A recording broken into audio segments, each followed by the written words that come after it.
Good evening, ladies and gentlemen. Welcome to the Mid-Atlantic Mauling League Spike Magazine Trophy. We're in week number 6, and we're getting close to the end of the week here. We've got a pretty good game on paper tonight. Two teams that look very similar, but the strategies are going to play out very, very differently. Tonight, we're going to have my favorite team versus the PipStars, Electrics Man versus Dead Fred, Black Orcs versus Lizardmen.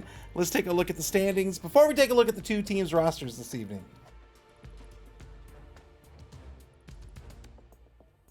In Division A, currently in first place is MAML Nightmare, coached by Festoon. That's a necromantic horror team. They're undefeated with a record of 4-2-0, but very close behind them. In second place are the NC Snakes, coached by Moob. They're a Dark Elf team. They're 4-1-0. And the World of Cheese, coached by James Like Snacks in third. They're an Elven Union team. They're 3-1-1. In Division B, we have one of the teams up tonight, the PipStars. In first place, Dead Fred's Lizardman team. They're 4-0-1. They are followed by the Believe Broncos BB Nuts team. They're going to play later in the week. They're going to play Tuesday morning, in fact. They're a Nurgle team. They're 3-1-0. And they are followed by the Humans of the Remnants of Valor, coached by S. Beaver. They're 3-1-1. And in Division C, in first place are the Goodest Boys Strike Back, coached by Old Gamer Mike. They're a Necro team. They're 4-2-0. They're followed by the Fishy Fiends, coached by Ajax. They're a Chaos Renegades team. They're 3-1-1. And they are followed by Philosopher's Song, coached by Spire. I've got to play them this week. They're a Lizardman team. They're 3-0-1. The home team for this evening will be my favorite team. It's a Black Orc team. 12 players on the roster. They're down 2 players.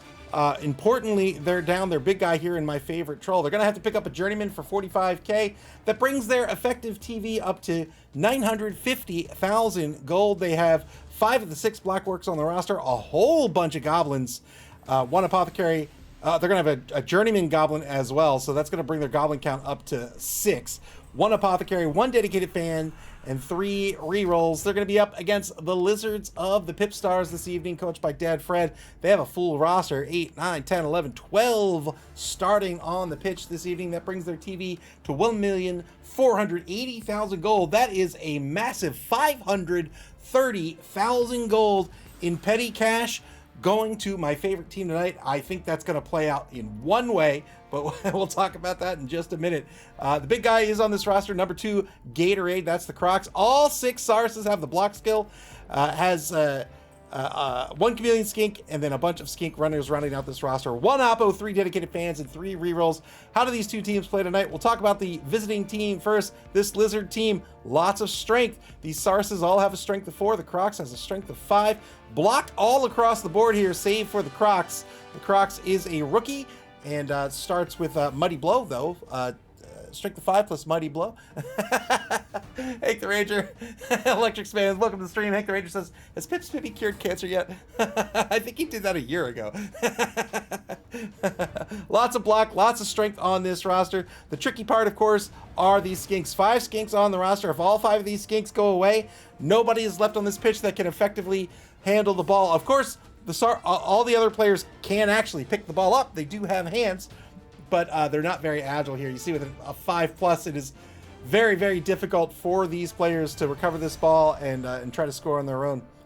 Not just because it's hard to pick up the ball, but also because it's hard to dodge away. It's hard to reposition. When you are not very agile, it's hard to get to where you want to be. So the Skinks need to be protected in this roster. They are protected by the Sauruses.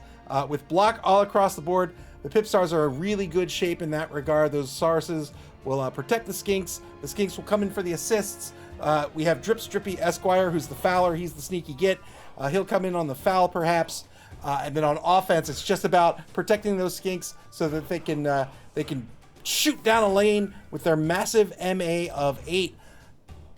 In opposition to that, we have the Black Orc team. And at first blush, it looks very, very similar. Lots of players with a strength of 4. The big guy with a strength of 5. You have the Goblins who are strength 2. AV 8+, very similar to Skinks. The big difference here is these Goblins, they're not MA 8, they are MA 6. So the speed difference is pretty substantial here.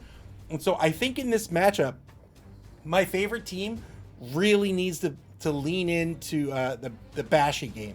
So they have a lot of strength. They can go toe-to-toe with those Sauruses. The Sauruses have the block skill. That is going to be a bit of trouble here for my favorite team. But The Black Orcs can make up for it with the grab skill. The grab skill means it's like an inverse sidestep. So when you block somebody, you can move them into any adjacent space that you want as the blocker. This is a great way to not only take a block on a Saurus, but push them out of the drive, right? So imagine you're on the line, you take a block on a Saurus, it might have to be a 1-die block at the beginning of the drive, but so long as you get that block, you can pick them up and you can say, actually, you know what? You're not in front of me anymore. You're to my side. And now that they're to your side, that is the side that your opponent doesn't want them to be in. They can't get back into position unless they blitz away. Yeah, and if they don't blitz away, they're dodging on a 5+, and that's a positive dodge. They don't want to do that. They absolutely don't want to do that. So he's going to have to lean into that pretty heavily in this matchup. 550K is where my favorite team will win if they're going to pull it out tonight, and I think that's going to go down just one way. If you can afford Morg, you pick up Morg. Morgan Thorg, the most expensive star player in the game at 380,000 gold, has a strength of 6. This is the big guy replacement for the matchup, I think, tonight. Strength of 6, very high AV, very hard to remove Morg unless it's going to be on a foul or something. But strength of 6 with the block skill, with Mighty Blow as well, but it's Mighty Blow +2, meaning he's going to get a +2 to his armor or his injury roll, whichever he needs it for. If he can break armor naturally, he'll get a +2 to the injury roll. This is a killer. Morgan Thorg is a star for a reason. Not only can he fill in the role of the big guy, but the big guy here has throw teammate. So does Morgan Thorg. So he can play that throw teammate game now once more in the matchup tonight. These goblins all have the right stuff. They can be thrown by Morgan Thorg. Bias commentator time. See, welcome to the stream. They can be thrown by Morgan Thorg, so that option is back on the table for my favorite team. That leaves 150,000 gold left for the Black Orcs to spend. You may say, hey, that's a wizard, no problem. And maybe, but I think instead that it's going to be the bribes. So a Black Orc team has bribery and corruption. The bribes are discounted down to 50K. That is all 3 bribes for 150K. And we just talked about how my favorite team is going to have to lean into the Bashy game, I think, if they want to pull this out tonight. They want to hunt those skinks, of course. They want to remove everybody ASAP.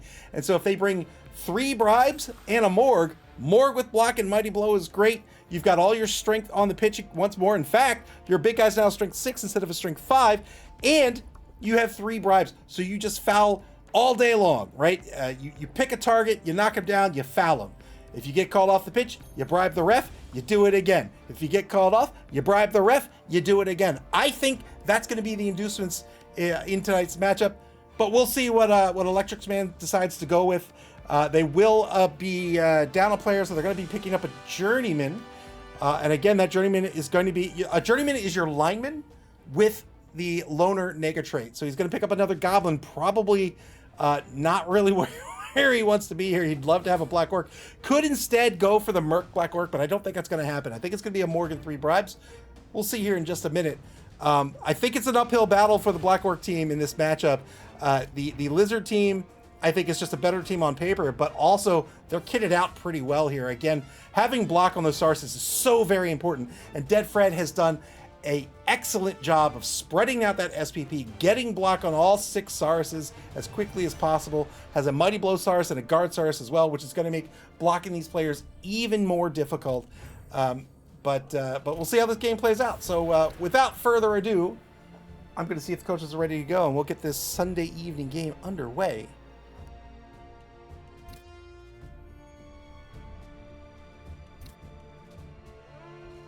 It looks like they're ready to go.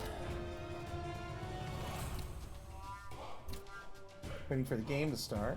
Again, 530,000 gold in petty cash going back to the Black Orc team in tonight's matchup. That's a lot of money, a lot of ways to spend it, but boy, I would be very surprised if it's anything other than a Morgan 3 bribes.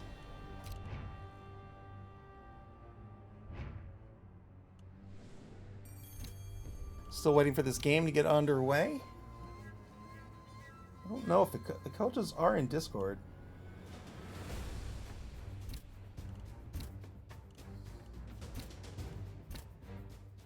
We'll give them a few minutes to get into the game here. One more game left on the schedule this week. Actually, 3 more games left on the schedule, but 1 more live game left on the schedule. We have the Remnants of Valor versus the Believe Broncos this Tuesday, July 29th at 8 o'clock a.m. That is correct. 8 a.m. Eastern Daylight Time. That's UTC -4. That's going to be S Beaver versus BB Nut. That's Humans versus Nurgle.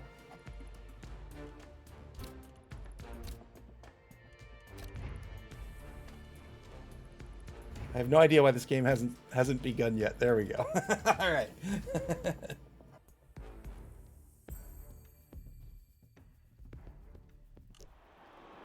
$530K in petty cash to my favorite team, Morg for sure, and then 150 left over. Cease says enough of the discussion of teams. Start talking about what we really want: bad traffic planning decisions. So we have a double roundabout near here that I don't like. But I haven't driven across it in quite a while. 150K, could be a wizard, could be some bribes, could be a merc. Mercenaries are your positionals plus 30K.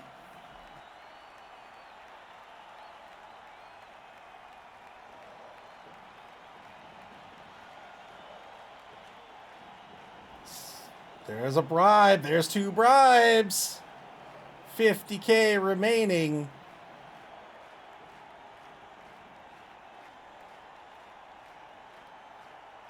There's 3 bribes. Morgan, 3 bribes. There it is. So my favorite team leaning heavily into the Bashy game. Here's the coin toss. Cease says double. That's no magic roundabout though, is it? No, it is not. No, it is not. My favorite team wins a coin toss. They're absolutely going to be on offense to start here. They want to be punching first. And now the PipStars to set up their defense. PipStars in the blue. My favorite team in the white. Clear skies for the matchup this evening.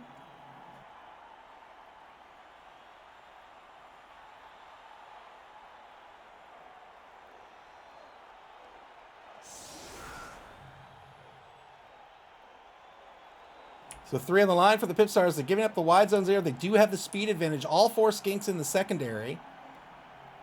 And now the offense to set up. Morgan Thorg on the pitch. Again, strength 6 with Mighty Blow +2 and block.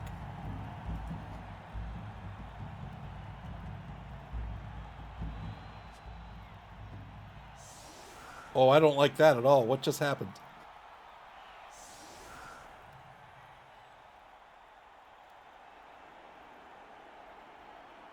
Four on the line currently for the offense. So the offense will be looking to knock someone down and foul them every single turn. That's going to require a little bit of positioning here, especially with the contention between grab and the fouling, right? So your fouler is almost certainly going to be a goblin. You're going to throw them up there on the to the prone player to take a foul. You want to get a couple assists out of this foul as well, which means that goblin has to be positioned in such a way that you're not going to be giving up the block to your opposing team. And that can be at odds with grab, because often the place where you're going to grab one of these Sarses will be where your fouler might want to be. Decent kick here by the defense. Ball kicked to the 18-yard line. Right down the middle of the field. Turn 1 now for my favorite team. Remember, Morgan Thorg has a strength of 6. The opposing big guy, the Crocs, Gatorade, only has a strength of 5. 2-die block against Tailgater. Gets a push over on the left defensive end. Decides to push straight back rather than getting another block out of this. Would have been a 1-die block, but could have brought in an assist to make it a 2-die. And now here's Morgan Thorg on Gatorade. Gets the knockdown. AV8 plus breaks armor with Mighty Blow. There's the armor break. Gets a stun out of it. Final block on the line against Trixie O'Reilly, the number 5 Saurus blocker. Fishing for the pal. Gets the knockdown here. Can grab this player into any position. It's going to grab the player to the right side here. This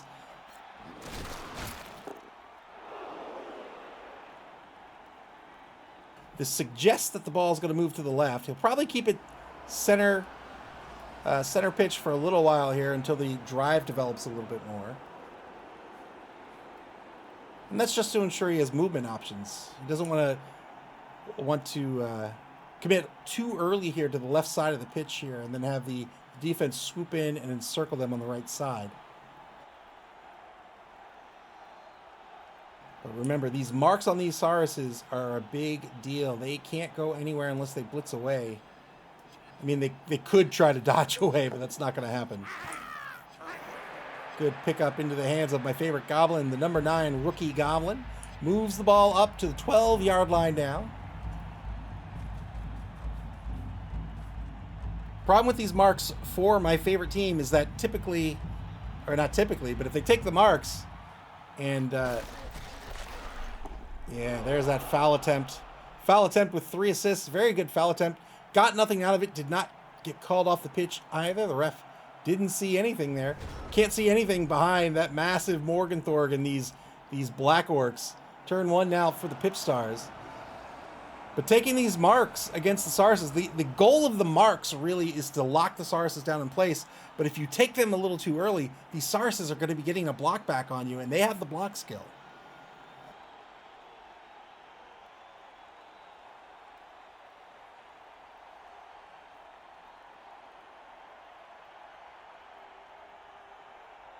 Every turn in this game, you get 2 minutes to activate your players. If you fail almost any die roll in this game, that's a turnover, and your turn is, well, over. So you want to make sure you do your least risky actions first and your most risky actions last. But of course, your opponent knows this, and will try to put you in a position where you've got to take something a little risky at the start of your turn, or at least out of order. 2-die blitz on the right side works out due to the block skill. That's the knockdown. Plenty of movement left with Sir Crox-a-Lot, the number 3 blitzer.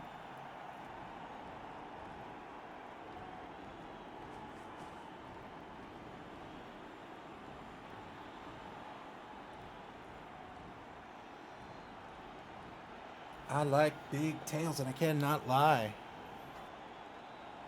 40 seconds to go here for the PipStars.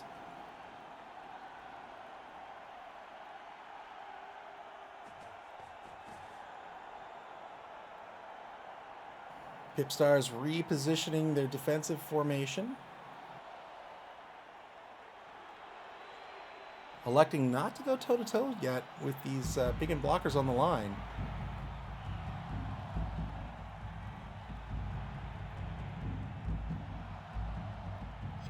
Definitely doesn't want to give up a block to Morgenthorg.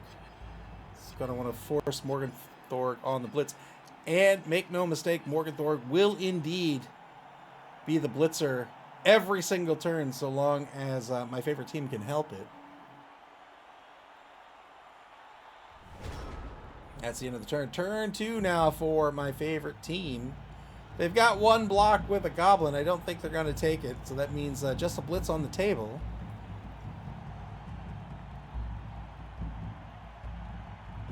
Probably going to reposition this ball first and then figure out where the blitz is going to be. So the defense not wanting to tangle with the Black Orcs here on turn number 1. I think Dead Fred is cognizant of that grab skill. I think all things being equal, the Lizards, the Sauruses would want to take marks, but you know, you get a pivotal Saurus on a block down. He gets grabbed out of position and then just pulled out of the drive in 1 turn. That could be bad news for the Lizard team. The ball's going to move up now to my favorite team's 2-yard line, over in the left wide zone, setting up a cage here. But now there's no point on that front right corner. It's going to be Morgenthorg on the blitz. Gets a push against Gets Wrecked.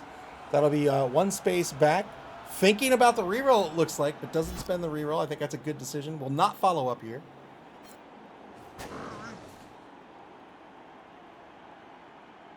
Morgenthorg on the front right corner of this cage, but now this cage over in the left wide zone, which means the rest of the line, they're going to have to spread out here and really try to control center pitch to prevent the defense from swinging in on this right side here, covering the front, covering the side, and locking down this cage. Another foul. Doesn't work out. This time 2 assists on the foul. Needed an 8+ to break armor. Rolled a 6. Did not roll a doubles, and that means the ref saw nothing.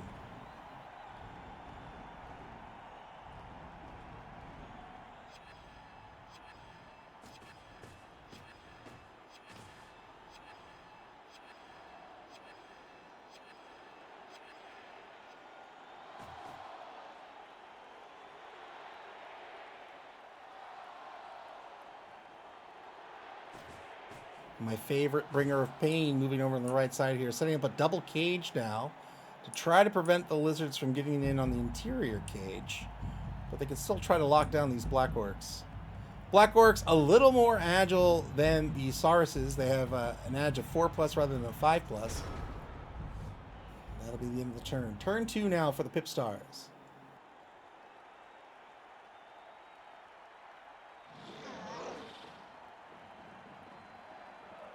Two-dot block currently on the goblin over on the right side. The number 10 goblin, my favorite fowler, will be eating a 2-die block, it seems. A Mark taking on my favorite wrecking ball, the point man here on the cage.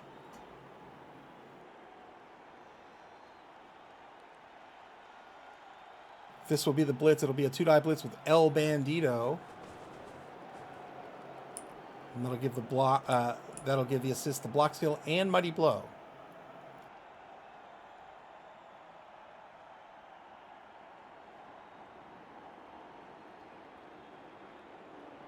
After I finished Death Stranding 2, I didn't know what to play. I've been playing that new, like, evil Pac-Man game. It's really good. It's kind of hard. At least it's hard for me. I like it a lot, but I got back into Star Ocean 6, which I also like a lot. I like everything Tri-Ace has ever made.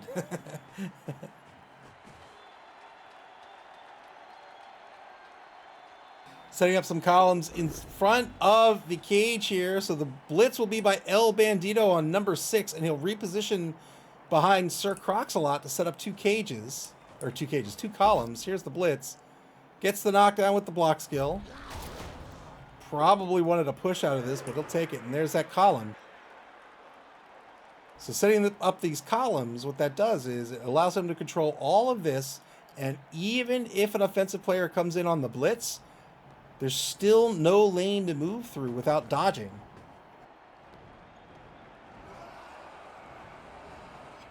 10 seconds on the clock before the PipStars have to dip into their bonus clock once again. They get 7 minutes, 30 seconds in bonus time that they can spend throughout the duration of the game.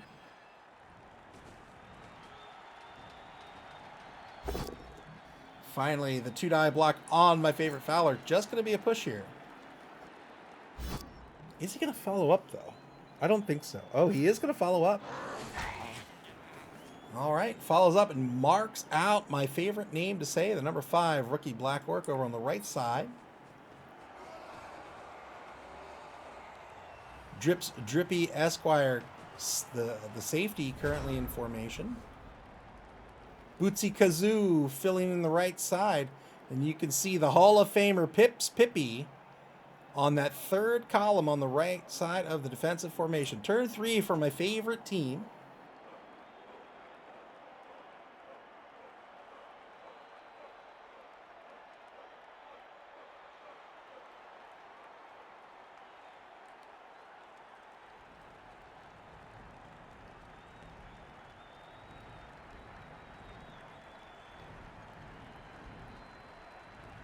So the defensive formation, you can see they are starting to encircle this offense.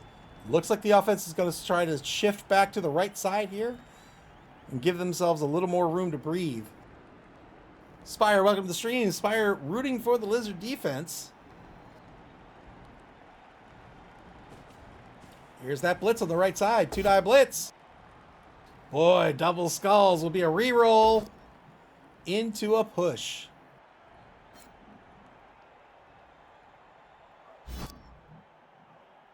Hank the Ranger, BB Nut, welcome to the stream. Hank the Ranger says, I do not miss Kevin Bacon. Pips forever. 2-die block against Trixie O'Reilly, the number 5 Saurus blocker. Oh! Tried to get a free reroll out of this. Didn't work out with the Brawler skill. The Brawler skill lets you reroll a both down result. Rolled a skull and a both down. Dipped into Brawler for the both down result there. Tried to get something safe out of it, but rolled into a skull. And that will be a turnover. You can only re-roll a die pool once. So once that die was re-rolled, that's it. You can't re-roll any of those dice ever again. Couldn't dip into the team re-rolls. Double pals against my favorite Fowler. They'll remain on the pitch though, no armor break. And now my favorite, I'm sorry, your favorite goblin. A pal here by Trixie O'Reilly, looking for the 8+ to break armor.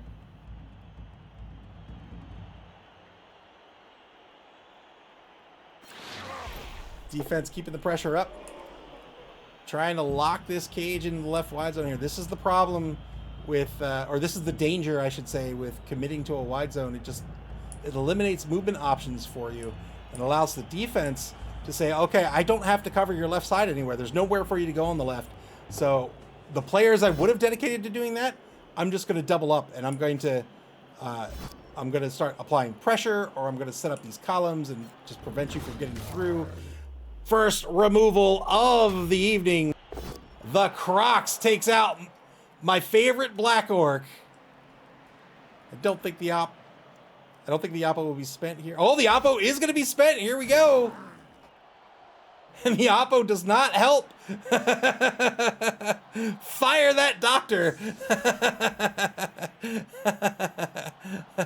Mr. Rocker Crocker on a 5 streak. I appreciate it very much. A button with a 5 instead of a 3.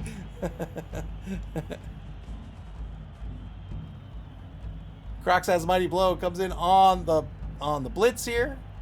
Gets the armor break. Got the removal. The Apothecary has been spent. And did no good for my favorite team. So turn 3 for the PipStars. They have a 1-man player advantage currently.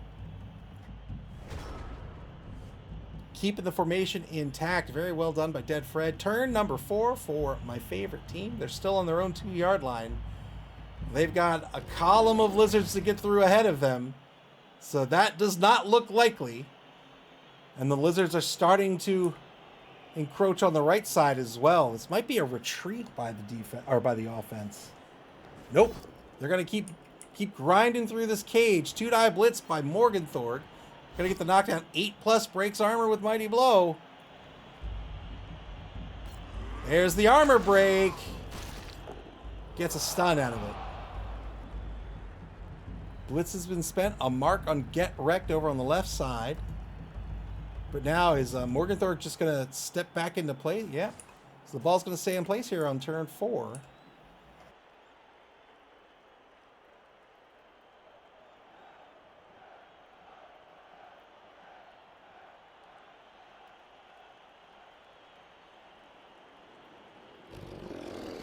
Where's the guardsman? The guardsman's still out of position here. So if Chompy McChompface can get into position, lend an assist, another assist comes in this way, that could be a 2-die by the Crocs on Morgenthorpe.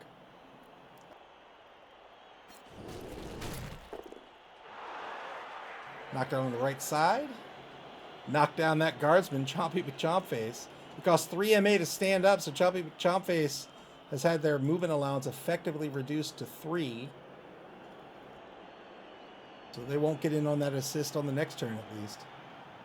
13 seconds to go here in turn number 4 for my favorite team. Still hanging on to all 3 bribes. They have 3 rerolls remaining.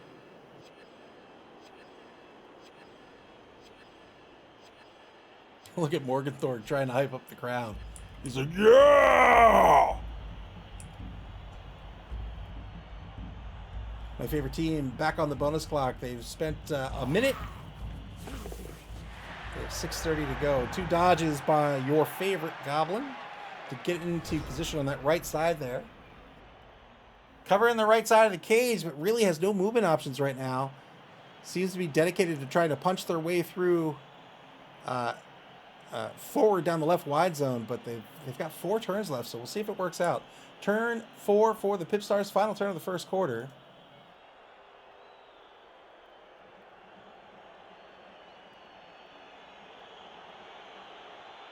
Spire asks, any inducements other than Morg? It's Morg and 3 bribes.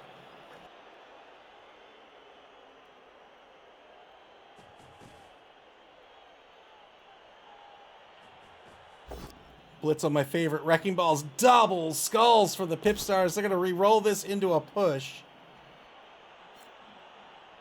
Mr. Rocker Crocker says, that's like 530k in inducements. Indeed it is. That's exactly what it was.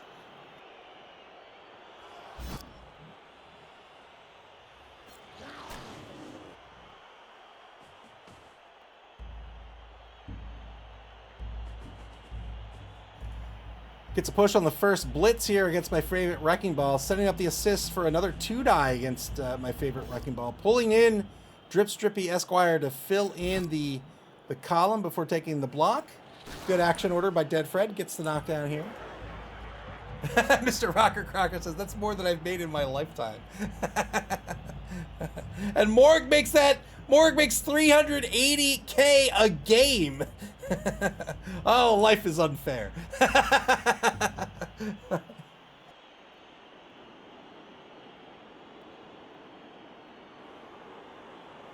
Maybe I should just be an ogre with a hook for an arm. Why didn't I think about that when I made my career choices?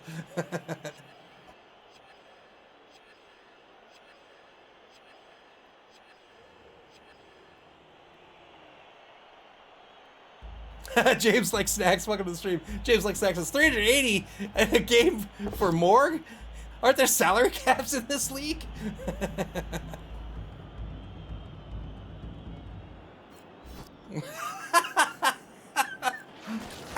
Mr. Rocker Crocker says, maybe if we paid public school teachers more and Morgenthorpe less, we'd have better apothecaries. But that's the problem, right? People like Morgenthorpe don't see a need for apothecaries. They're like, just get armor, just get big. Turn 5 now for my favorite team. Second quarter begins.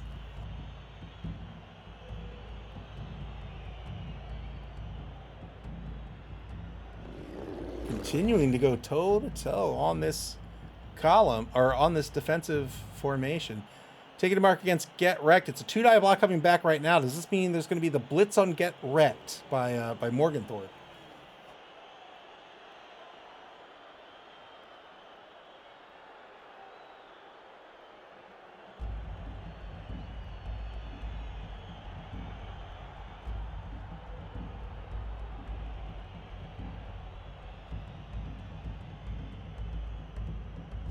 No, it's going to be a blitz on the right side here against Tailgater.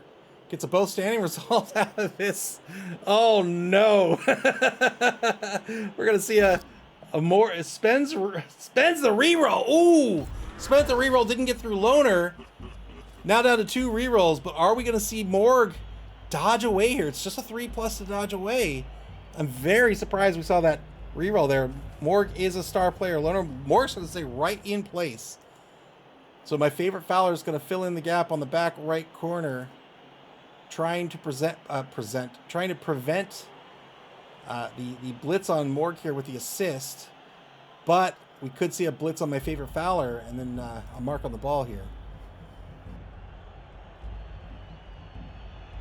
Most star players in this game are loners. They work alone, so they're not team players. You can see Morgenthorpe here is a loner, 4+. If you need to spend a team, if you wish to spend a team reroll on Morgenthorpe, you spend the team reroll first, then you roll a d6 on a 4+. You get to actually use the team reroll and reroll your die pool. Otherwise, you simply lose the reroll and you do not get to reroll your die pool.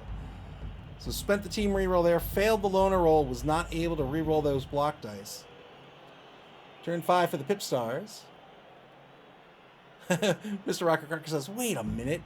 Morg, Goblin, throw them teammates. That's right. We talked about that in the pregame. Morg has throw teammate. The Goblins have the right stuff. Here's the blitz on my favorite Fowler. Got the pal here. Looking for an 8+. And there'll be no mark on the ball here as the blitzer stays where they are.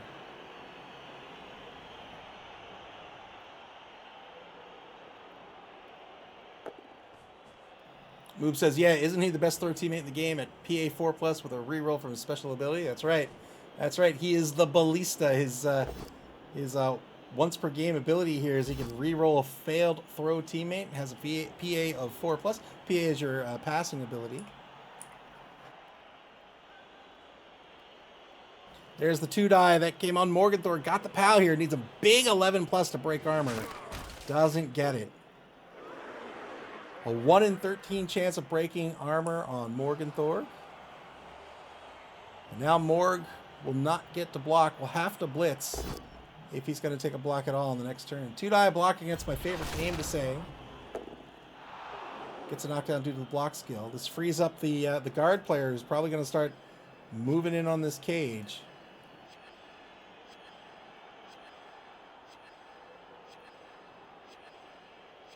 Spire says, foul! Foul, Morg, while you have the chance!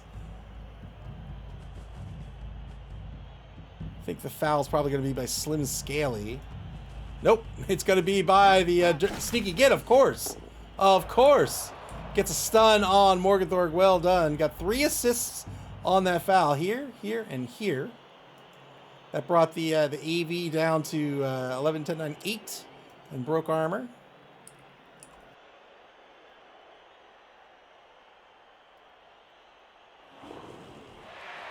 Good 3+ dodge. Back at center field to get clear of the number 3 Black Orc, my favorite bringer of pain. Turn 6 now for my favorite team. They've been unable to get this ball across the line of scrimmage. They have 3 turns left in the half to try to get this ball into the end zone. We're down to 2 rerolls.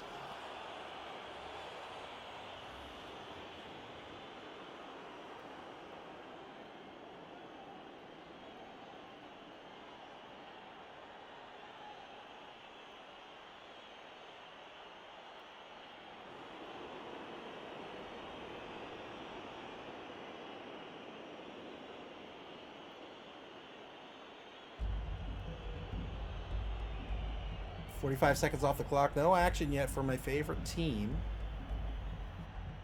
Dedicated themselves to that left wide zone early, and now they're finding themselves in a difficult position. Tried to punch through those columns, wasn't able to make it happen. Blitz to start off the turn against Chompy. McChompface gets a pal here with my favorite wrecking ball.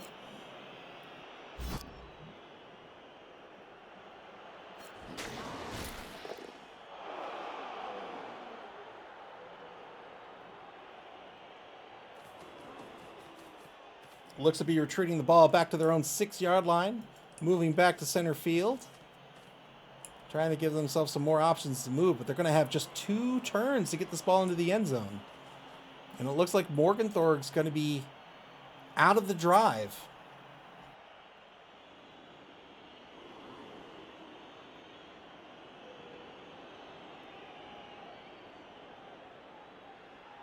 Abandoning Morgenthorg like that, I can guarantee you,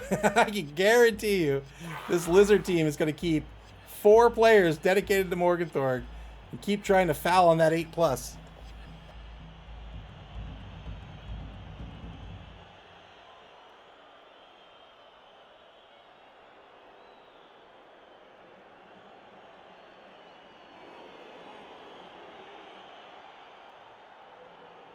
My favorite team on the bonus clock once again, trying to figure out what to do with the remaining 2 players over in the left wide zone.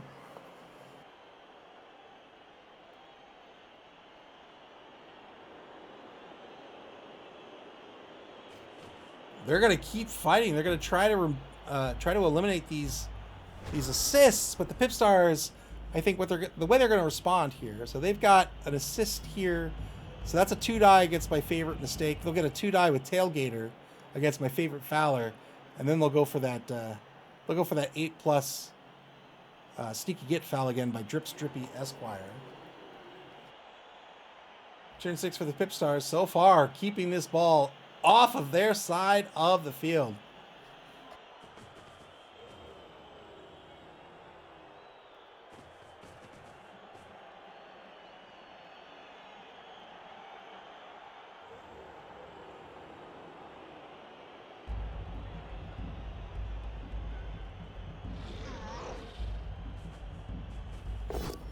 Blitz at center field here against my favorite bringer of pain will be the knockdown.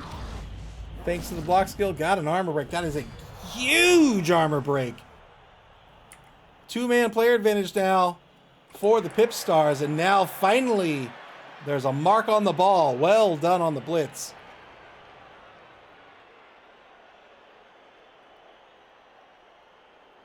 Big 10+ on these Black Orcs. Broke armor, Chompy McChompface on the armor break, got the removal.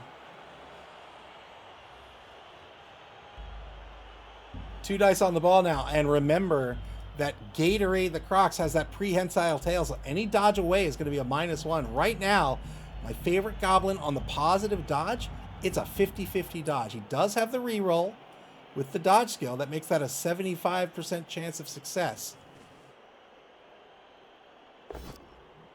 Now the blocks to try to clear away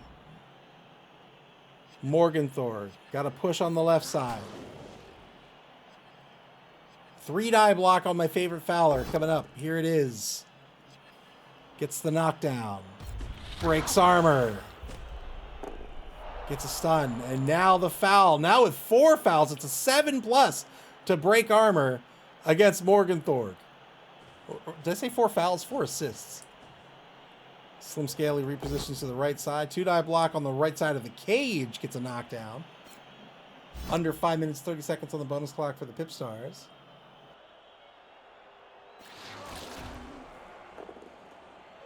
Four assists against Morgenthau. 7+ breaks armor. Only rolled a 6. But he's a sneaky git. He's not going to be called off the pitch.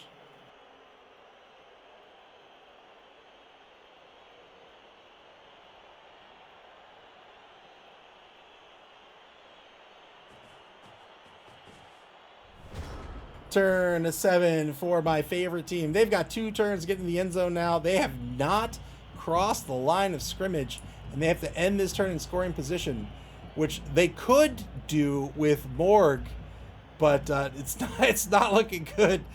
Morg on the throw teammate pass.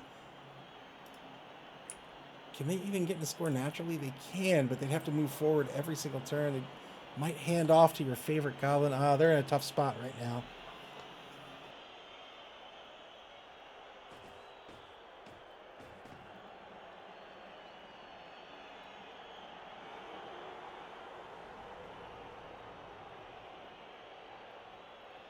Will he try the -1000 Morg pass? Hey, everything's fine if you just roll 6s.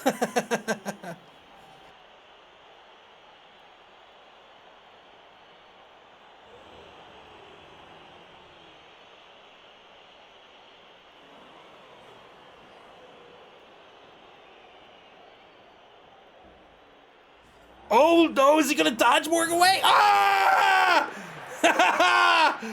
Oh, let's go! Needs a 6 on the throw teammate, gets a free reroll with the ballista. Doesn't spend the once per game. Ah! What a play! Landed on his feet! Unbelievable! Morg dodges away on the 3+, a couple of rushes. Throws the goblin down pitch, who lands on his feet, is now on the 18-yard line, unopposed right now. That's why Morg makes the big bucks.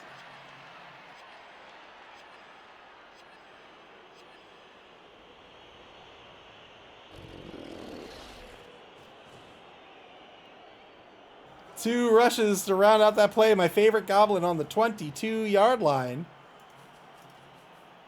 Can anybody get to him? Slim Scaly can get to him on a 2-die blitz. I think that's going to be the play. He's going to have to... I think he's going to mark Slim Scaly. Oh, the blitz hasn't... Oh, blitz hasn't been declared yet. Could have blitzed down Slim Scaly, and then it would have been just a 1-die blitz. 2-die uphill on Gatorade. Gets a push. Yeah, that's what I mean. So the sneaky git could come in on the assist, or either one of them, it doesn't matter. And then somebody comes in for the 2-die.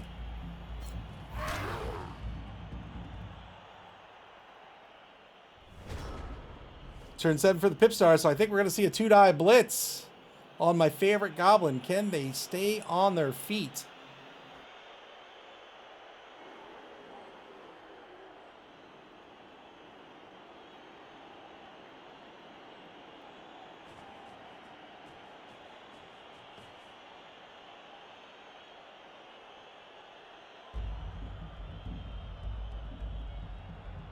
Minute 32 left on the clock here for the PipStars. Don't think they have a better option. Pippy can't get there. He can tag the ball carrier, but can't blitz him down.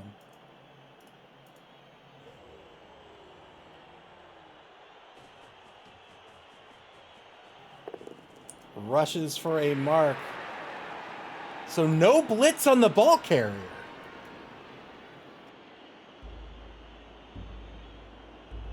Drippy can't get in on the blitz because he's 2 spaces away. He can double rush, but on a blitz you spend 1 MA on the rush. Would need 1 more space of movement in order to make that work. Slim Scaly, the only one that could have blitzed down that ball carrier. Yeah, Mr. Rocker Crocker says that was the only skink in blitz range. Boob says, I think squares were miscounted. I think you might be right. Drippy Esquire back in scoring position.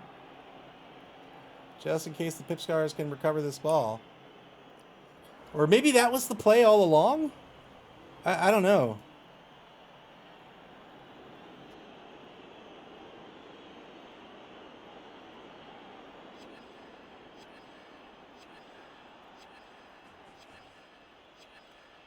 Two-die blitz in the left wide zone, or two-die block, excuse me, against my favorite mistake. Coming up in the left wide zone. First, a two-die against my favorite bench warmer. Gets a push out of this. Chompy McChomp face on the block.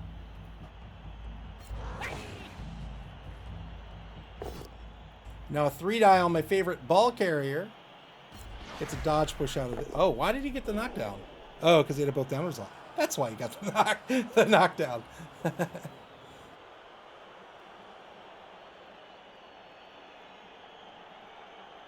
PipStars back on the bonus clock with under 4 minutes 30 seconds remaining.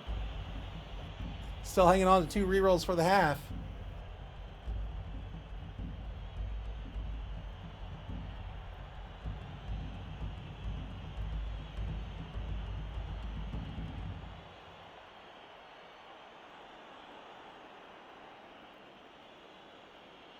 PipStars currently in first place in Division B. They're ahead by 2 points.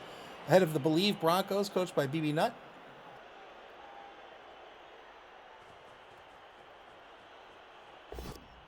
Failed the rush here. Pippy failing the rush, spends a reroll. It's 2 marks on the ball carrier. That extra mark's not going to help stop the score, but what it will do is it'll put another player into position in case the PipStars can recover this ball.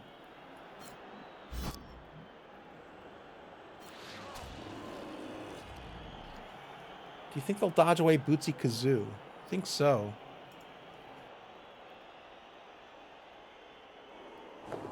Yep. Oh, pulling Bootsy Kazoo all the way back. I would imagine Bootsy Kazoo would be a handoff target.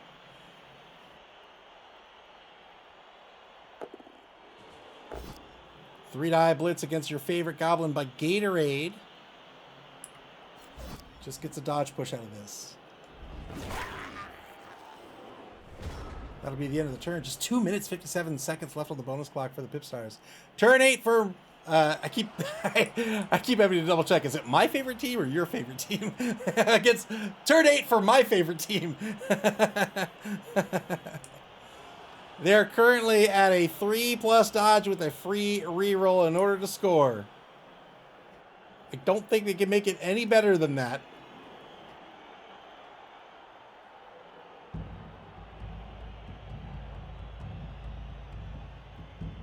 Two rerolls left for my favorite team. I imagine they're going to want to get their money out of Morgenthorg. And it looks like they're going to go after the sneaky get. 3-die blitz against the sneaky get. Here we go. Only gets a dodge push. He'll spend a reroll, I imagine. No reroll spent on turn 8. Didn't want to risk not being able to score. Won't be able to use a reroll on the score. It gets a free one out of it. So I think that might be it. Good dodge. 1-0 will be the score here. My favorite team gets on the board with the Morg throw teammate touchdown. Well done.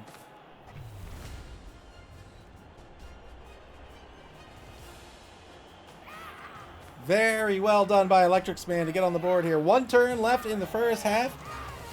The PipStars will have 1 turn to make something happen. If they get a timeout, they'll get 2 turns. And remember, those skinks are MA8. If they get 2 turns, they can absolutely tie this ball game up before the second half.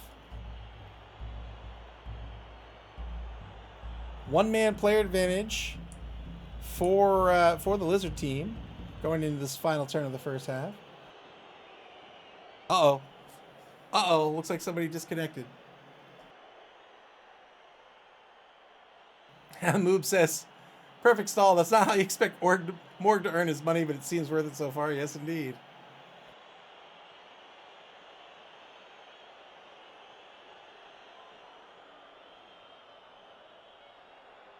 Once again, the PipStars currently in first place here in Division B. They're looking to extend their lead with a win this evening.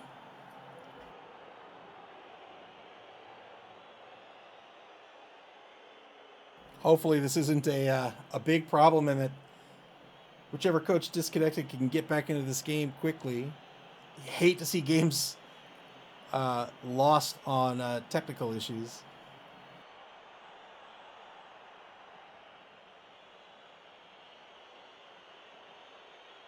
So that countdown clock, that's for the entire duration of the game. So whoever disconnected has 4 minutes left for the entire duration of the game. So if they say connect right now, and then they disconnect again later, they would at this point have 3 minutes 50 seconds left to reconnect that second time.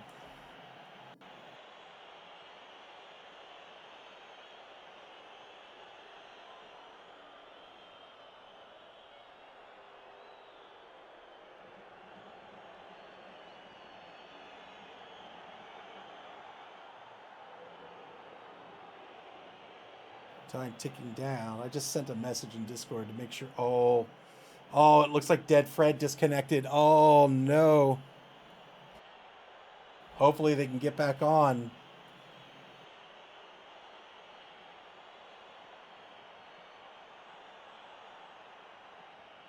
Oh, this is scary. Scary times. Scary times. You hope it's just something that's quick. The computer can reboot or whatever needs to happen. Hopefully it's not a computer reboot, but you hope it's not like a network issue, because that would be heartbreaking. Clavius, welcome to the stream. Yeah, this is scary. We're down to 2 minutes 43 seconds on the reconnect.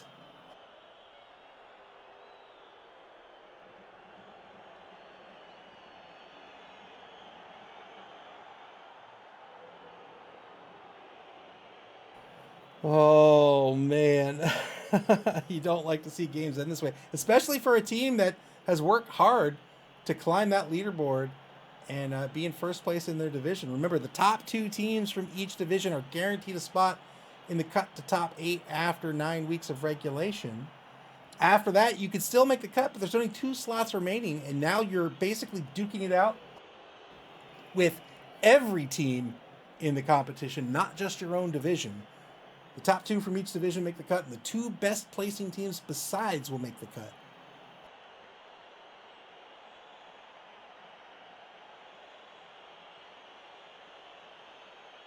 Down to 1 minute 45 seconds left. Oh no. Oh no, come on. Come on, Dead Fred. Come on. Yeah, this is the absolute worst way for a game to end.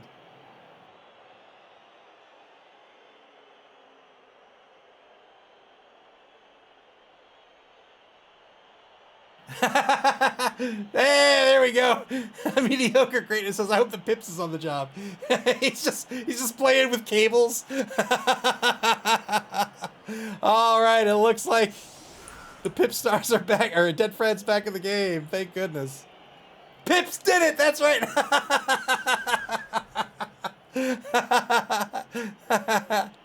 Flavia says, I wonder if it's related to all the storms out east today. Maybe so. Maybe so. Now remember that reconnect clock doesn't reset, so hopefully Dead Fred won't lose connection again.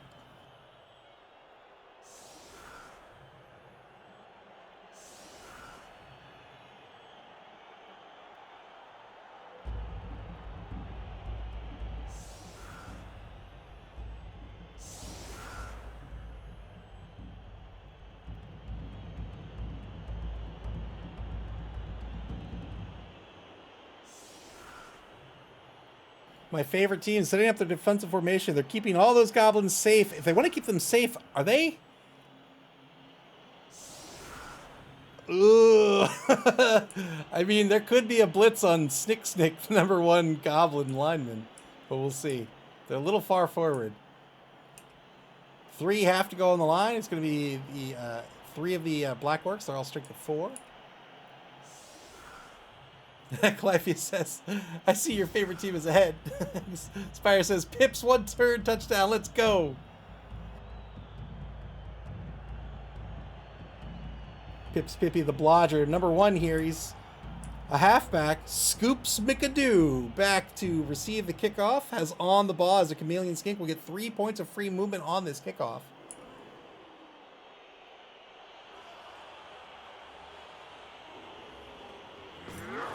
Here's the kick by Morgenthorpe. He does it all. He bashes, he runs, he throws, he kicks. Ball kick to the 22. Everybody gets bribes. My favorite team. Now with 4 bribes for the game, the PipStars pick up their first. Final turn of the first quarter coming up. Cliffy says, oh man, 1 KO'd and 1 injured Black Orc. Yeah, and the Oppo was spent on that Black Orc too. Oppo made nothing happen. Did I block against my favorite mistake? Gets the knockdown here. No armor break. Did I block against my favorite wrecking ball? Gets the knockdown here.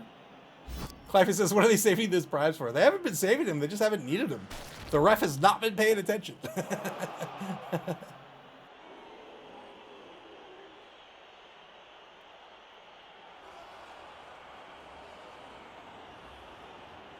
Minute to go in the half. 1 more block on the line. A blitz still available. If 2 skinks would have gone on the line, it could have been a 2-die blitz against Snick. Would have been a number of rushes, though. Oh, no. Yeah, he could have done it. I would have loved to see Pips Pippy on the blitz. Take out the goblin like a hero. 3-die block against my favorite name to say is going to be a push. There's 1 reroll left for the half. Doesn't get spent here.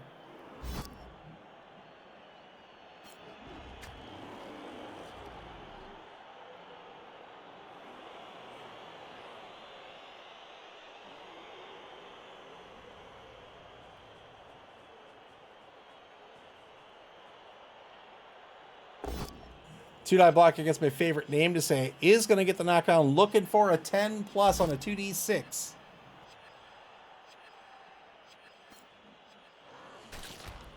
Got nothing out of these blocks. The PipStars back on the bonus clock. I don't think the bonus clock is worth it here. Is going to go in on the foul. Gets nothing out of the foul.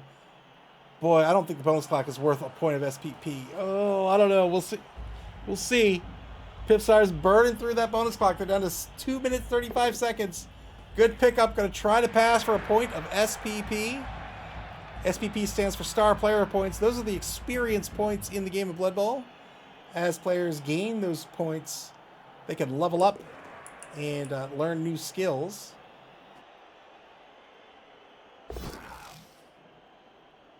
Here's the pass. Failed the pass. Has 1 reroll left. Fumbled the pass, and that will be a turnover. 2:14 left on the clock for the PipStars as we go into the second half of this ball game. My favorite team in the lead. They're not going to get back their KO, unfortunately. They'll be down to 10 players versus 11. The PipStars will keep that 1-man player advantage.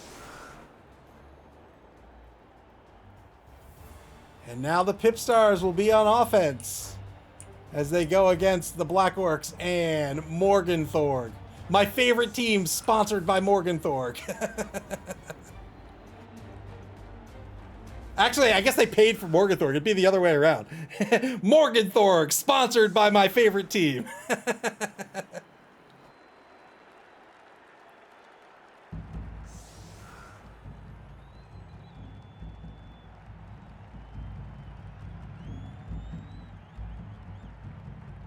Clive says, I wonder if he'll foul now that he's gonna finally has a bribe available. Oh, do you mean the PipStars? Oh, okay. That makes sense. Anchor formation for the defense. Very tight anchor right now. Very tight anchor by the defense here. Ooh, boy. Got to be careful of being encircled by the offense. They're going to get to go first, and they have a speed, they have a movement advantage. 5 on the line for the offense right now. Once again, Scoops McAdoo back to receive. That's the rookie Chameleon Skink. These Chameleon Skinks have on the ball that gives them 3 points of extra movement, not just on kickoffs, but on passes as well. Formation is going to remain in place. 2 in either wide zone. Shallow onside kick here for by my favorite team, kicking the ball to the 4-yard line. We'll see if it ends up in the hands of Osiris. Oh, it did! It did! And we've got a prayer to Nuffle. Oh! Tailgater ends up with the ball. Strength 4 player with the block skill. MA6 not bad at all. Tailgater receiving the kickoff. He's ready to go.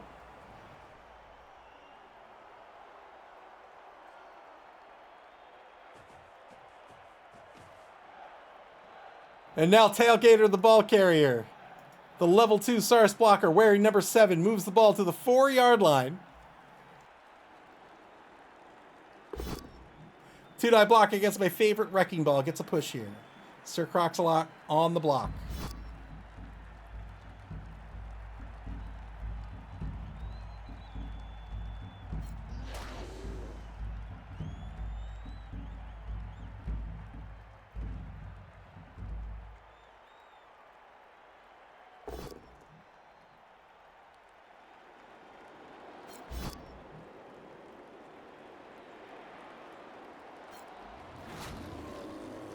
Spire says rock throw on deck. That's right. That's right. You can't stall in this half or in this drive. Armor break on the line. Got the knockdown. It's now a 2-man player advantage for the PipStars.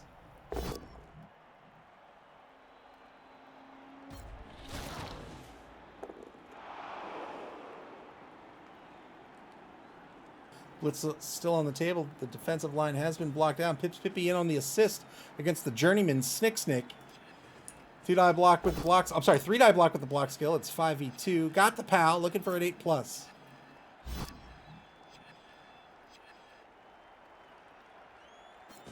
Another armor break. Another removal. 3-man player advantage for the Lizards to open up the second half of this game.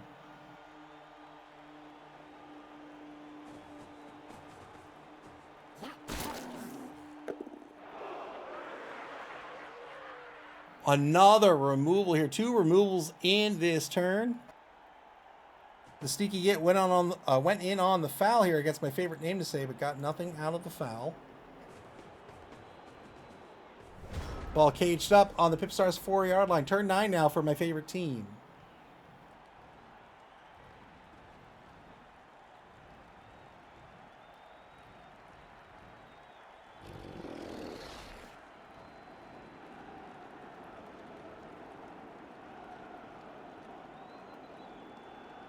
We've been playing Star Ocean 6. It's not called. It's technically called Star Ocean: The Divine Force. Man, that game is so good. Like the whole Star Ocean series. It's a JRPG. It's an action JRPG series. It's in the same vein. The series started by a bunch of people that worked on Tales of Fantasia. So if you're familiar with the Tales series, that's also an action JRPG series. 3-die blitz here by Morgenthor. It's going to get a push on Pippy unless he wants to both standing. But Star Ocean, man, I don't know why it's not more popular. It is so good. Everything Tri-Ace makes is so good. Star Ocean, Valkyrie Profile, man, I love all of their games.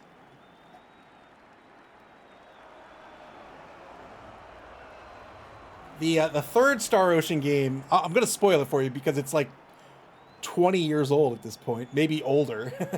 I'm gonna actually, let me see how old it is.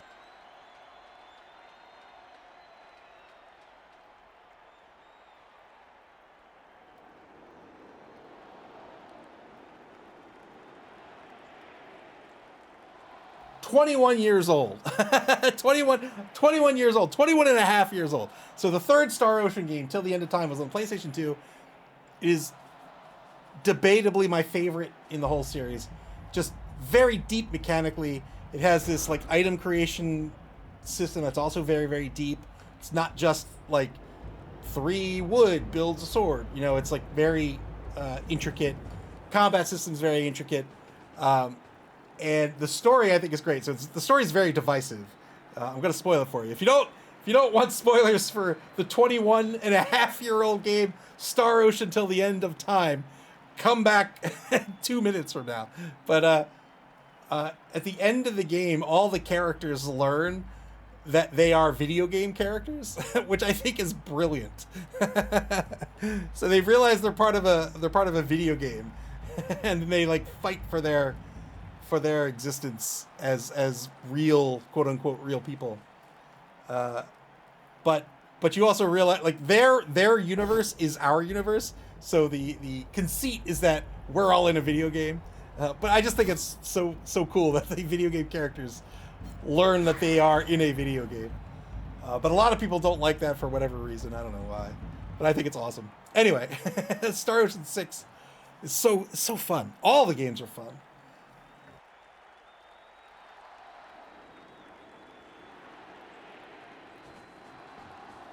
Turn 10 for the PipStars. They're going to waltz this ball forward to the opposing 8-yard line over in the right wide zone. And they're going to start to mark out some of these orcs on the right side. Oh, moving to the 10-yard line. I'm sorry, the 12-yard line.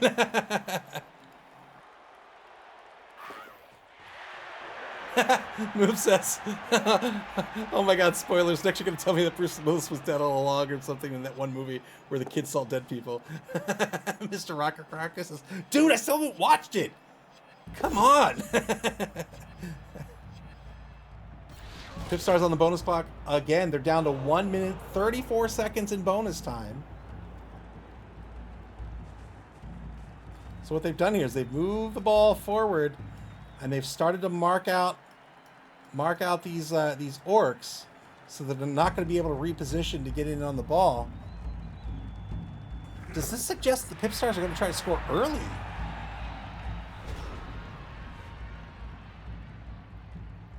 Great positioning here by Dead Fred. Turn 10 now for my favorite team.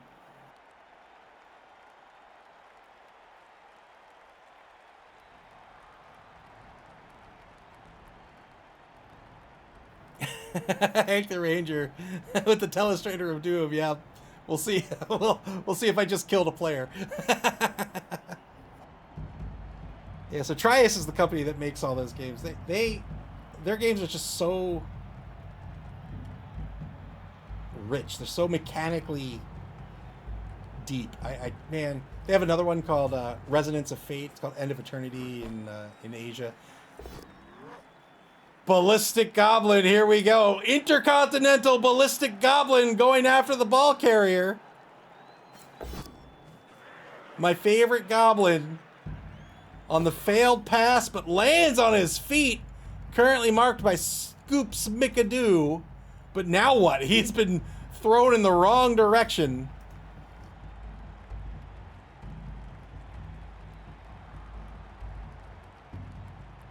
Resonance of Fate. I can't even describe Resonance of Fate. Like, it's a 3-party game, and it's turn-based, except you move guys, and you're trying to make, like, move them in the shape of, like, a triangle. Because you get bonuses. I don't even know how to describe it. You can do melee attacks, you can do gun attacks, and you get bonuses for each depending on how you move. And you can, if you move between your two teammates, you get bonuses. And you can like do these like John Woo style gun attacks, and you customize, like intricately customize your guns and stuff. It's so good. Tri-Ace is great.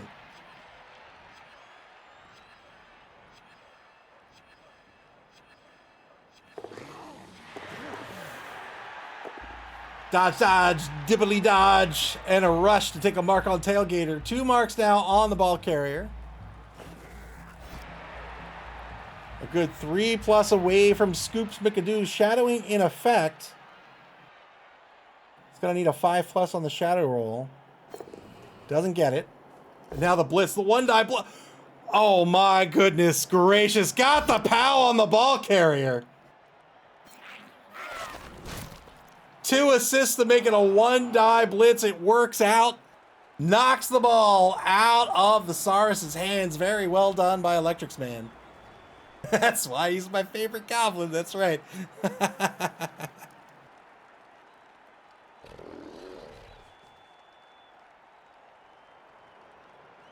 Was able to make good use of that thrown goblin. Got the 2 assists. Went in for the 1-die blitz. Got the knockdown. Remember, that knockdown is huge. These Saurus blockers have a strength of 4 and the block skill. Very oh, I saw him fall right on his head. Like, you don't come back from that. Tried to dodge away from Morgenthorpe. Didn't see the giant metal bar in the ground. Tripped over it. And that is a removal. I believe that's a 4-man player advantage now. Let's see. That's 5. That's 11v. It's 11v7. So that's a 4-man player advantage.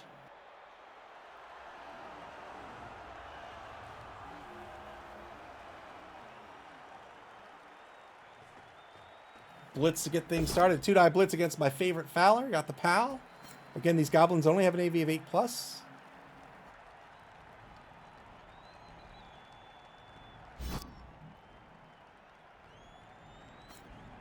I would say Tri-Ace is largely known for Star Ocean and probably secondarily Valkyrie Profile. But they made like Residence of Fate. There was an old 360 game they made called Infinite Undiscovery that was awesome. There was a pretty well-received PlayStation 2 RPG called Radiata Stories. They're so good. If you like JRPGs, check out Tri-Ace's games because they're awesome. 2-die block gets my favorite Wrecking Ball. Gets a push here.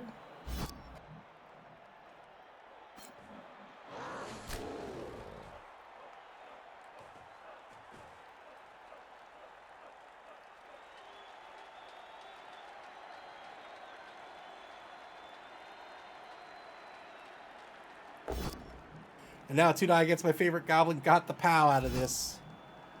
It looks like he's got a little more armor on him. I think he should be he'd be a 9+. Good armor break here. Gets a stun. So the PipStars trying to mark out these goblins because these will be the players that would be trying to receive or recover the ball here. Looks like it's going to be a recovery attempt by Slim Scaly to pick up the ball. It'll be a 3+. Fails the boneheaded roll with the Crocs. So the Crocs is going to remain in place and lose their tackle zones until they succeed that boneheaded roll in a future turn.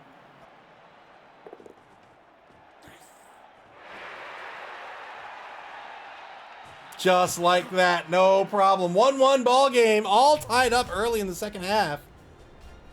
My favorite team is going to have another opportunity at offense. On offense. 2 KOs come back for my favorite team as well.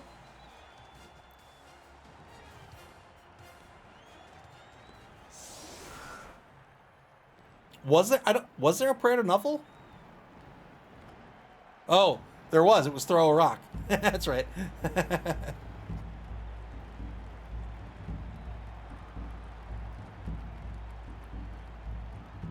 Yes, indeed. It would have punished the stall. Yep.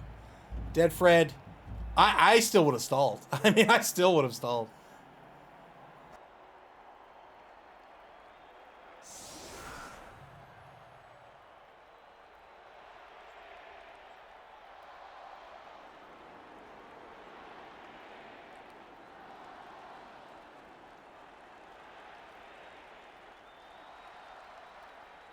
Two-man player advantage for the Lizard team, setting up the exact same formation as they did in the previous drive.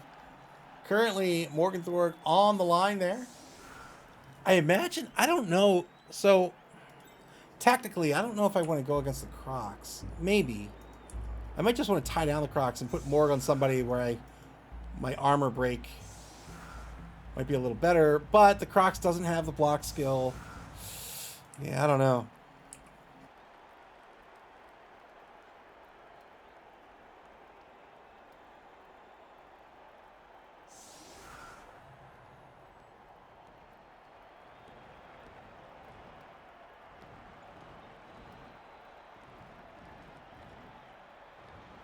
Two back to receive here for my favorite team. Here's the kick. Just two halfbacks in the formation. And 4 players get to reset on defense who are not marked. So the 3 linemen need to stay put. 4 players otherwise can reposition here on defense.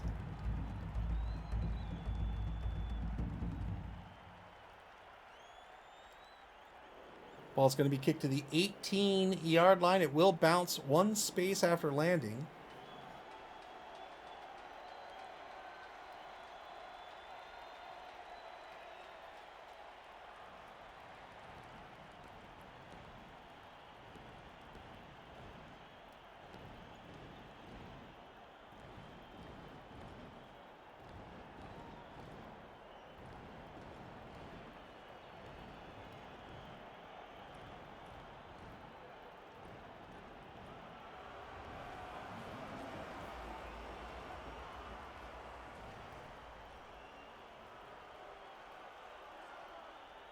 No action here by the PipStars. They're down to 50 seconds to here it is. Now they're going to activate. They've chosen the 4 Sauruses. Just to be expected. One's going on the line on the right side, one on the left side. Probably pull the other. Yep, probably pull the other 2 up as well. That's exactly what they're going to do. And now the defense has 6 on the line. Trying to prevent this defense from being able to block down the line. Turn 11. The ball's actually going to bounce to the 16-yard line. So I think... Ugh, I don't know. Tough position for my favorite team on the blitz.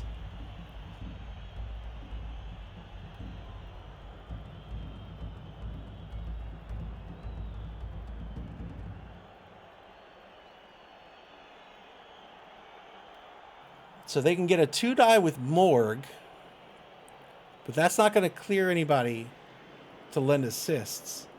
In order to block down this line, they're going to have to start on an edge and block it down, but oh, tough position to be in. Maybe they just pull in a goblin and start blocking. Maybe blocking this way. Something like that.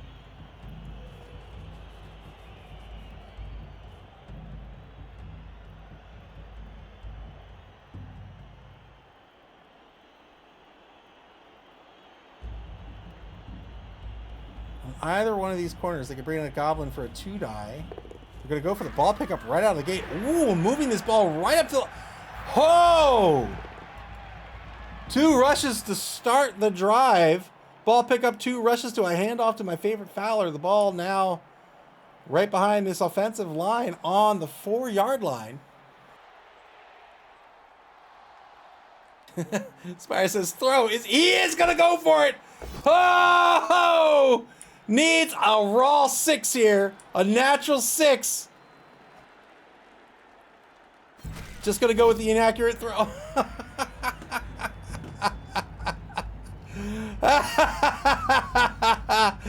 Look at him just...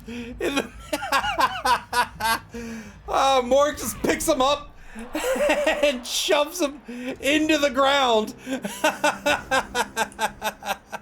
He got spooked. He was behind him. He tapped him on the shoulder, and Morg just turns around and just throws him into the ground. Oh, that's a stun goblin. My favorite Fowler stun. The ball's going to be on the 4-yard line. 1 space to the left, and now the defense is going to be in a really good position here to block down the line. They're going to start on the left tackle. They're going to get a pow out of this. They're going to push onto the ball, see where this ball pops out. Good armor break. Pops out into the hands of the blocker. He's not going to spend a reroll on this. Hoping this ball goes across the line of scrimmage, which it has done. Bouncing back and forth between the 2 lines. And finally ends up on the right side of the offensive line.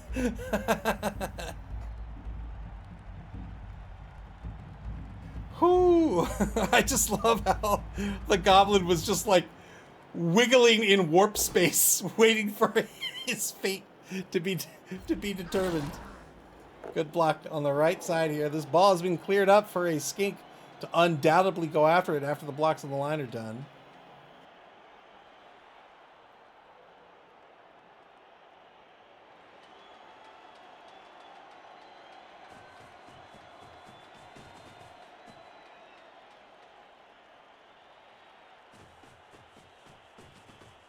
Oh, looks like he's not. Is he not going to bring an assistant on the line? Doesn't seem to be. 3+ pickup by Pippi. Pippi in possession of the ball now on the opposing 2-yard line.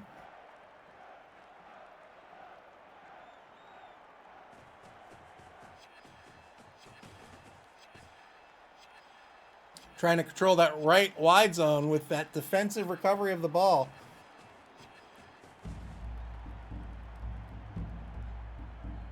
That Goblin did have a stanky leg going on. Here's the 2-die block on the line. Now under a minute on the bonus clock for the PipStars.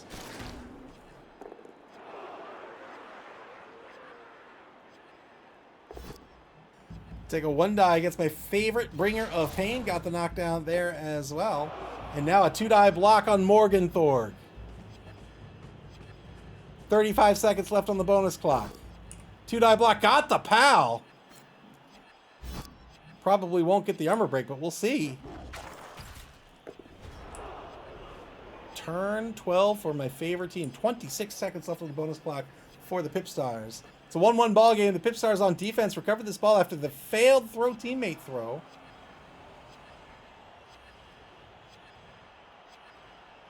And pretty solid control of the ball right now. And it is in the hands of one of the fastest players on the roster.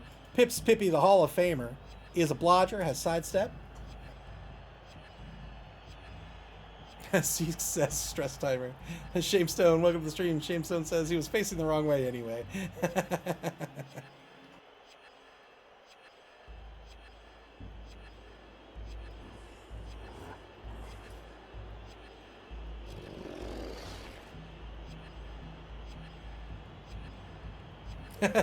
Because fixing that is clearly too hard. I imagine it's an issue of priorities.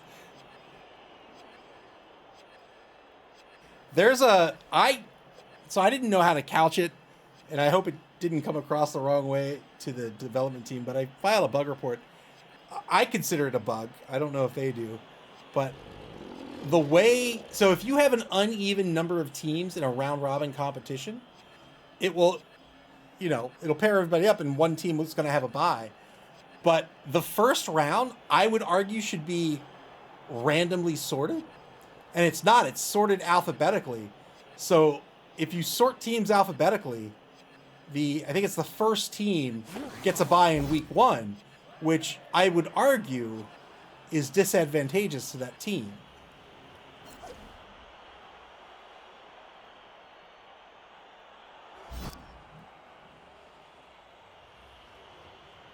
Right, time to rename my team to Z Snakes. I mean, I'm sure there's bigger fish to fry, but it really sort of hinders the round robin format, I think. I mean, it doesn't hinder it. You can still play it, but I don't think, I don't know what the code base looks like, but I don't think that would be hard to fix. I hate to be that guy that says, how hard could it be? But, all right, turn 13 for the PipStars. Final quarter of play here in this game.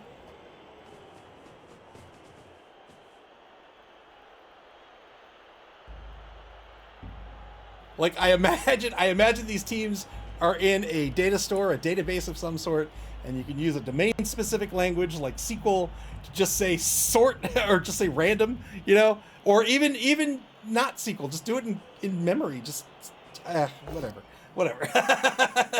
3-9 blitz over the right wide zone, gets a knockdown or gets a dodge push out of this.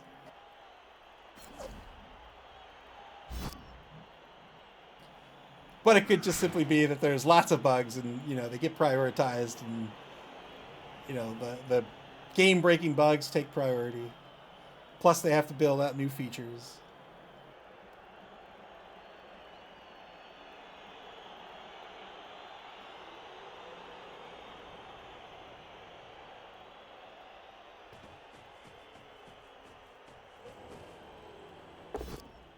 Good coverage on the ball carrier as Pippi hangs out on the opposing 20-yard line on the right sideline. Can't really be surfed off the pitch unless a number of opposing players come in to cover these 5 spaces. That's due to the sidestep on Pips Pippi. But I think even more importantly, the Lizards have just really locked out the rest of the Blackwork team from getting at the ball right now.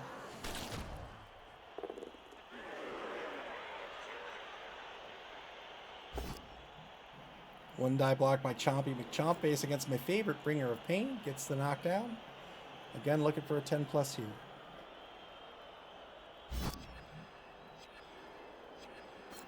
Mr. Rocker Crocker says, I've heard several streamers state they would take a new feature-free session or season in order to just have bugs and quality of life improvements. Yes, I agree 1,000,000,000,000,000,000%. I think it's easy for a business to think that their business is delivering new features, but I would argue that your business is delivering good software. And so just having a release that is, hey, there's no new features, but things work. I think that's very valuable. And I think most customers of a piece of software would agree with that. Like, as you said, like, I would absolutely take a season that's nothing but bug fixes. Things work is valuable. That's right.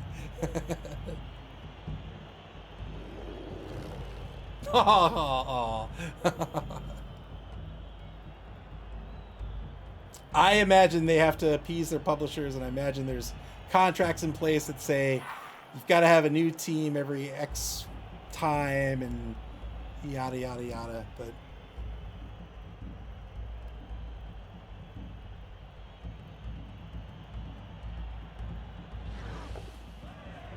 +3 dodge by Morg. Double rush blitz. Just gets a dodge push. He's going to spend the final reroll here. Needs a pal to knock down Pips Pippi, but it is none other than Pips Pippi. You can't knock down Pips Pippi. Pips remains on his feet. Probably stands, not stands firm. Gets a both standing result just to stay right where they are.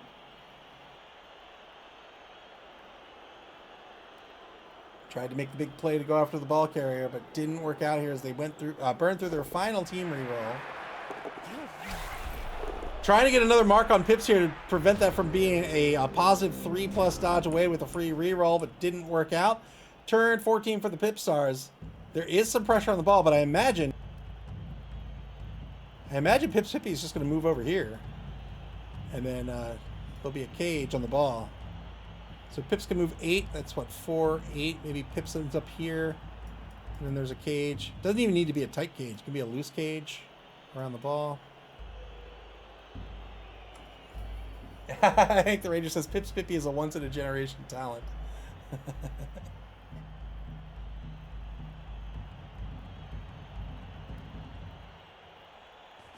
Spire says, surf him. Surf Morgenthorg.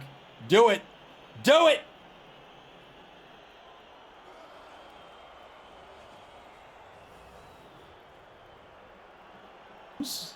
So he'll cover the corner here. Blitz, yeah. Blitz by the Saurus here. Just needs a push. We'll get the knockdown.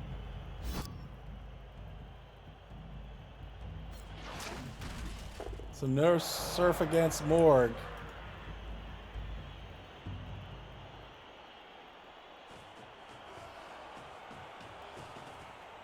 I might have re-rolled that and just fished for it. So Pips Pippi does move out to the left side here, still on the 24-yard line with 35 seconds to go on the clock. Drippy looks to be staying put.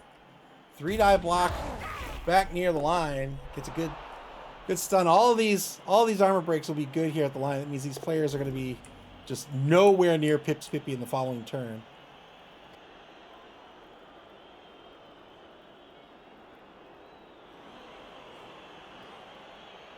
Ten seconds on the clock for the PipStars. They have just 26 seconds in bonus time. I think Drippy probably going to move in to cover Pips as well. Yep, there it is.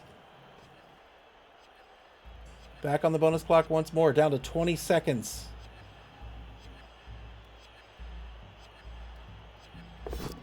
One die block on the line is going to be a skull. We'll spend a reroll here. Double skulls, that's a turnover. 10 seconds left on the bonus clock now. turn 14 for my favorite team.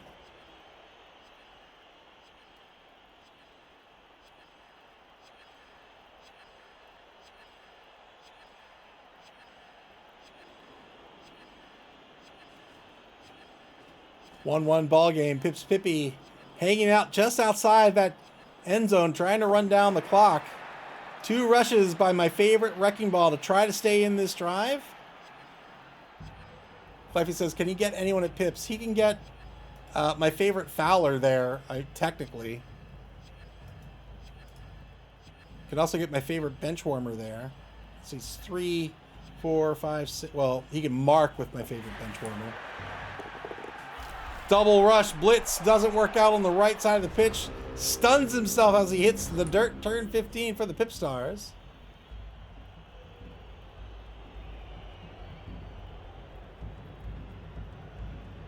No tackle on this roster, so nobody can negate that dodge skill. And Pips Pippy needs a pal on a blitz on the ball carrier to knock that ball loose.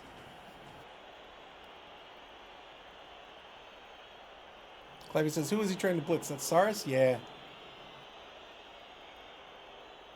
I think he was trying to blitz the Saurus and then dodge Morg away. Dude, I blitz against my favorite wrecking ball. Gets the knockdown. That'll do it. Remember, it's 3 MA to stand up with just 1 MA. My favorite wrecking ball at most is moving 3 spaces. 1 for the 1 MA remaining, and then 2 rushes, which involve a die roll, but also getting away. That dodge is going to be a die roll at a 50-50. It's a 4+. So my favorite wrecking ball is going absolutely nowhere. Pips Pippy probably going to hang out in the left wide zone at this point.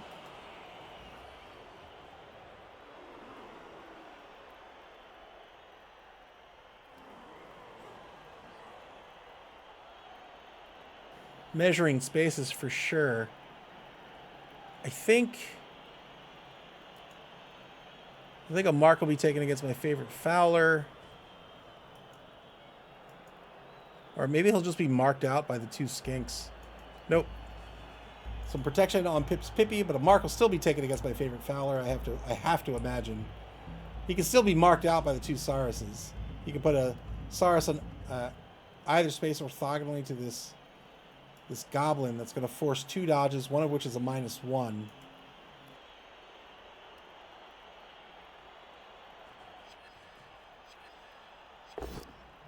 Dude, block against my favorite bringer of pain. Gets the knockdown here. Hank the Ranger says, wondering if a wizard would have been a better choice than bribes for my favorite team at this moment. Yeah. I mean, the way this game is played out.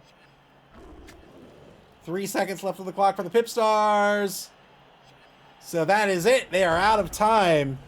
My favorite Fowler can take a mark on Pips Pippy. It is risky, but they could do it.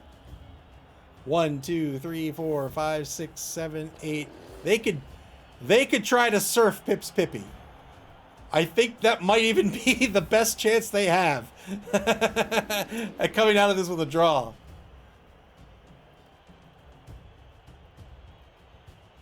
Oh, right. Pips Pippy's got sidestep. You're absolutely right. Still probably his best bet at stopping this score. Just hope for the pal.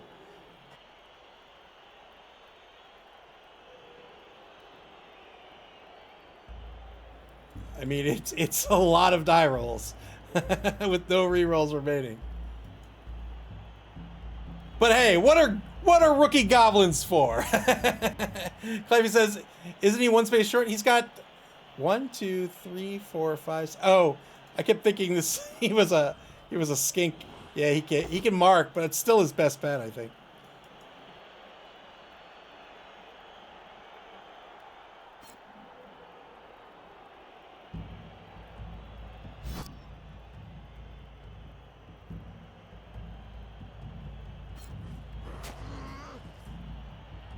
Stand-up blitz by Morgenthor. Got nothing out of it here in turn 15.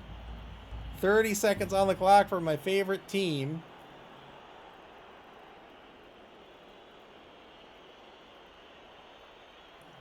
One, 2, 3, 4, 5 die rolls. Here we go. 1, 2, 3.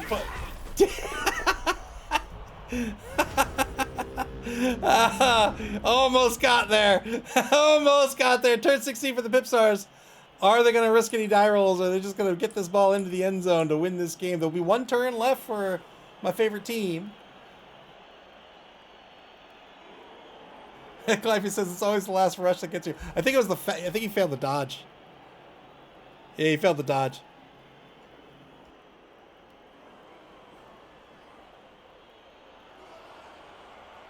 Spire graciously lowering the rush failure rate from 900% down to 99%. That is a league rule. We've decided to modify the 900% failure rate as mandated by Games Workshop down to a 99%.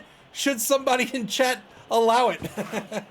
Pippy scoring here on turn 16 to take the lead. The PipStars up 2-1 with one turn left unless there's a timeout.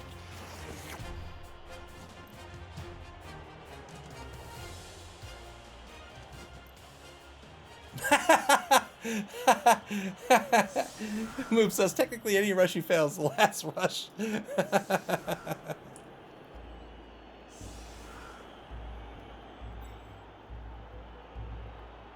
PipStars are going to screen out the Black Orcs just in case something happens. Remember, they do have Morg. They can throw a Goblin in to tie this ball game up. If there's not a timeout, it's going to come down to the throw teammate toss.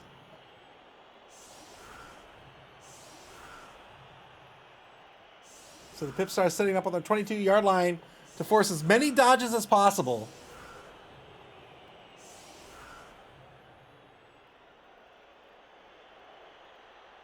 Moop says, not even a single KO with Morgan Black Orcs is crazy. Yeah, rough die rolls.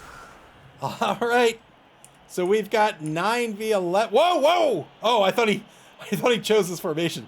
So Morgan Thorg probably not going to be on the line here. Wants to keep him free for the throw teammate. Has already burned his once per game ballista ability.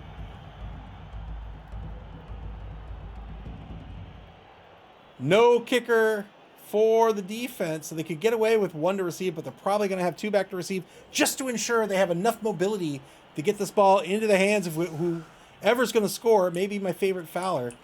Oh, taking Morg off the line. I think Morg probably goes on the line just unmarked. Every space counts.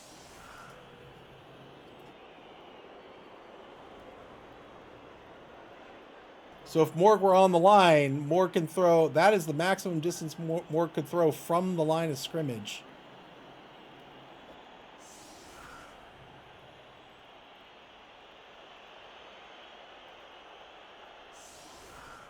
Yeah, so you can see Morg being set up on the line on the right side here. He's the right tight end right now. So my favorite team is going to want this ball on the right side. That means the defense might kick this ball to the left side. It would be safest to kick it dead center. Safest in terms of a touchback, that is.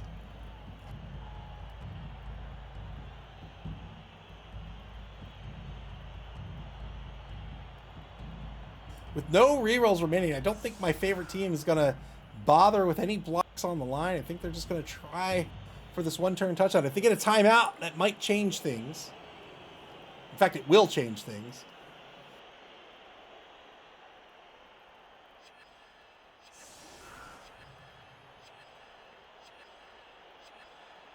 Ooh, they're pulling number 12 over in the left wide zone. Oh, I think they'd want that halfback somewhere in the middle here so they could hand off. Oh, well, they may not need it here. They're going to get somebody under the ball. It's going to be a 50-50 catch attempt. And it's 6. Let's say it goes back here. It'll be 1, 2, 3, 4, 5, 6. No catch. Ball's going to bounce forward. So it's going to be a 3+ pickup to a 3+ handoff to the Morg toss to try to tie this ball game.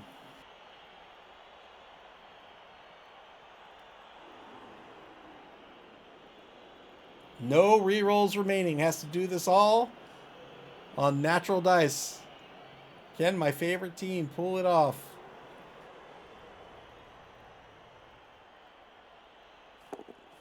Three plus pickup works out. Just roll 6s. Here's the handoff. Handoff fails, and that will be the game. The PipStars win it 2-1, excuse me. Well played by both coaches. That was a lot of fun to watch. Didn't work out in the end for my favorite team, but the PipStars are going to remain in first place in Division B.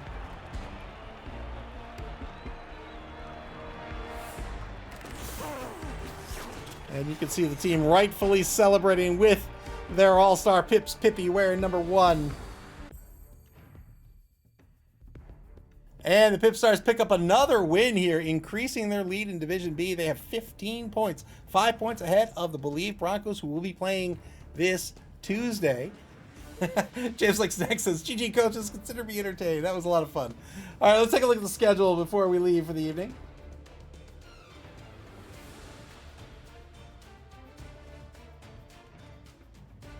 Coming up next, we have a game this Tuesday, July 29th at 8 o'clock a.m. That's right, in the morning, Eastern Daylight Time. That's UTC -4. We're going to have the Remnants of Valor versus the Believe Broncos, S Beaver versus BB Nut. That will be Humans versus Nurgle. One game left to be played this week. There are 9 weeks of regulation before the cut to top 8. And when that game, it's like we said, and it's live, it is live. When that game gets scheduled, you'll be able to check out and get alerted to that schedule on our website at maml.club. That's MAML.CLUB. Here on Twitch or on our social media pages there on Blue Sky X and Facebook. You can also watch previous games on our YouTube channel. If you want to hang out in our Discord, I'll put a link in chat right now. And you know what you should do? You should play some Blood Bowl. This game is fantastic. You can play Blood Bowl via Blood Bowl 3 on Steam, the Epic Games Store, PlayStation, Xbox, and Nintendo Switch, and even in tabletop form at your friendly local game store. Until this Tuesday morning, God help me, at 8 o'clock a.m. Eastern Daylight Time. Take care, everybody. Thanks for hanging out. We'll see you back here for the close of Week 6, and enjoy the rest of your weekend.